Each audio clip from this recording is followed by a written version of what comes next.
ভারত থেকে দেশে ফেরার 10 মাস পর নিজের গুমের অভিযোগ আন্তর্জাতিক অপরাধ ট্রাইব্যুনালে জমা দিলেন বিএনপির স্থায়ী কমিটির সদস্য সালাউদ্দিন আহমেদ। এতে প্রধান অভিযুক্ত হিসেবে সাবেক প্রধানমন্ত্রী শেখ হাসিনা সহ 7 জনের নাম উল্লেখ করা হয়েছে। এদিকে শেখ হাসিনার বিরুদ্ধে আদালত অবমাননার বিষয়ে পরবর্তী শুনানি ও আদেশের জন্য 19 জুন দিন ঠিক করেছে ট্রাইব্যুনাল। আরও জানাচ্ছেন হুমায়ুন চিস্তি।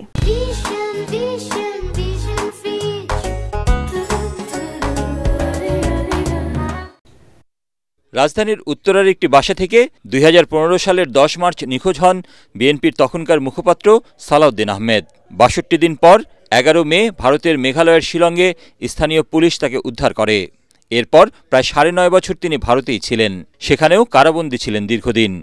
5 আগস্ট ছাত্র জনতার আন্দোলনে রাজনৈতিক পট পরিবর্তনের পর 11 আগস্ট দেশে ফেরেন সালাউদ্দিন আহমেদ।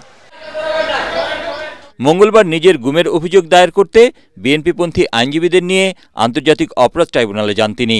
পরে শেখ হাসিনা সহ গুম খুনে জড়িত সকলের বিচার নিশ্চিত করার দাবি জানান বিএনপির এই নেতা। এর আগে 15 অক্টোবর তিনি গুম সংক্রান্ত কমিশনেও নিজের গুমের অভিযোগ জমা দেন। আরও অনেক আগে আসার কথা ছিল মামলা করার জন্য, বিভিন্ন রকমের ব্যস্ততা এবং তথ্য উপাত্ত সংগ্রহ করতে একটু দেরি হয়েছে। সরকারকে আহ্বান করব যাতে লজিস্টিক সাপোর্ট, ইনভেস্টিগেশন টিম বাড়ানো, প্রসিকিউশন টিম বাড়ানো সহ যত রকমের সহায়তা প্রয়োজন সরকার যেন করে। সুবিচার নিশ্চিত করেও আমাদেরকে সেটার দৃষ্টান্ত স্থাপন করতে হবে যে বাংলাদেশের ভবিষ্যৎ আমরা কীরকম চাই। এদিকে ক্ষমতাচ্যুত প্রধানমন্ত্রী শেখ হাসিনা সহ 2 জনকে আদালত অবমাননার বিষয়ে ব্যাখ্যা দিতে 2টি জাতীয় পত্রিকায় বিজ্ঞপ্তি প্রকাশ করে ট্রাইব্যুনাল। তবে নির্ধারিত দিনে আদালতে আসেননি তারা। আগামী 19 জুন এ বিষয়ে চূড়ান্ত শুনানি ও আদেশের জন্য দিন ঠিক করেছেন ট্রাইব্যুনাল। সাধারণভাবে যে নোটিশটা বাড়িতে গিয়ে জারি করা হয় সেটা জারি হয়েছে, দ্বিতীয় দফায় পত্রিকাতে নোটিশ জারি হয়েছে, তারপরেও তারা আজকে পর্যন্ত হাজির হননি। আদালত ন্যায় বিচারের স্বার্থে আরেকটা শেষ সুযোগ দিয়েছেন।